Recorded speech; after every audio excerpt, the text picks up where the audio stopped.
31 days of things that I've learned about mental health. Day 4. My brain needs to be rewired. Growing up, I endured some pretty severe childhood trauma. And because of the childhood trauma, the way that I viewed the world, the way that I viewed relationships, my coping skills to handle stress, all of these things were not necessarily healthy.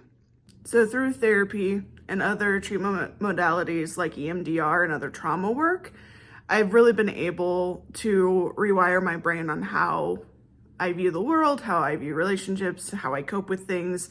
It just looks a lot different now because I've been able to rewire my brain to do things in a more healthier way. An example with this would be relationships, right? I used to believe that all relationships were gonna leave and it was like a doom and gloom situation. My life would be over if relationships left. And now I'm able to see it for what it is, that relationships have ebb and flows. Not everyone's gonna be in your life for eternity, and that's okay because the relationships serve a purpose regardless.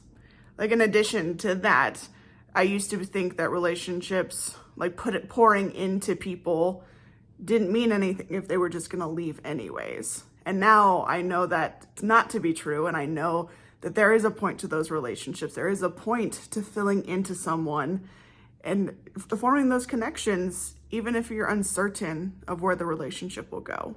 I honestly wish I could tell you all the ways that we've worked really hard to rewire my brain and how I think about things, but there's just too many to count. But I will say this, it is possible.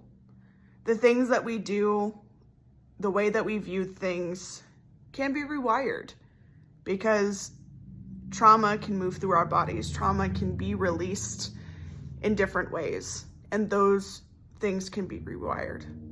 There is hope in your healing journey because healing is possible and things do get better.